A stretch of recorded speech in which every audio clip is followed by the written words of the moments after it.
কিতাবুল্লাহ যেই অংশটা বললে, যেই বিধানের কথা বললে, যেই খেলাফার কথা বললে, যেই শরিয়ার কথা বললে, যে কিতাল ফি সাবিলিল্লাহর কথা বললে, যে জিহাদ ফি সাবিলিল্লাহর কথা বললে, আল্লাহর জমিনে আল্লাহর রাজ কায়েম করতে হবে।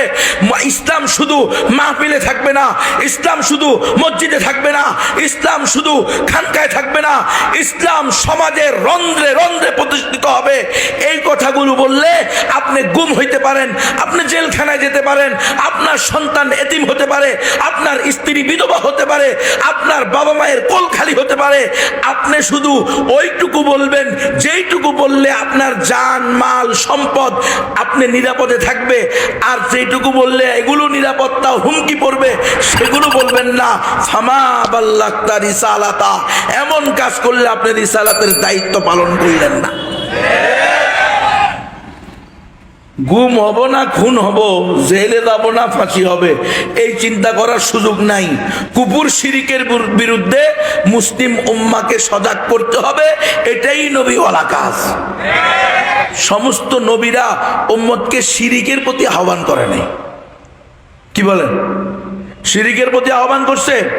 আপনি আদম আলাইহিস সালাম থেকে নিয়ে মুহাম্মদ রাসূলুল্লাহ সাল্লাল্লাহু আলাইহি ওয়াসাল্লাম পর্যন্ত দেখেন, কোন নবী কোন শক্তির কাছে, কোন সময়ের কাছে, কোন পরিস্থিতির কাছে মাথা নত করেন নাই। কোন নবী সমসাময়িক তাগুতের কাছে, সমসাময়িক পরাশক্তির কাছে, সমসাময়িক বিশ্বমণ্ডলের কাছে, পৃথিবীর ইতিহাসে কোন নবী মাথা নত করেন নাই।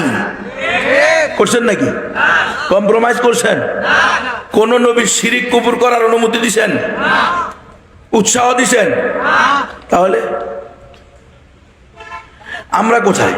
আমাদের সমাজে কত ধরনের কুফর চলতেছে, কত ধরনের শিরিক চলতেছে, কত ধরনের বেদাতের চর্চা চলতেছে।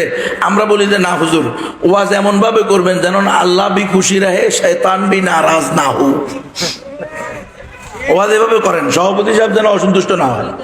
সভাপতি সুদ করলে সভাপতির গায়ে আগুন লাগবে, আমার সমস্যা কি? সভাপতি যদি দইয়ুস হয় তো সভাপতির গায়ে আগুন লাগবে, আমার সমস্যা কি? কথা বলেন না মনে হয়। প্রধানমন্ত্রী যদি নাস্তিক হয়, মুরতাদ হয়, তো প্রধানমন্ত্রীর গায়ে আগুন লাগবে, আমার সমস্যা কি? আমাকে তো কোরআন সুন্নাহর আলোকেই কথা বলতে হবে।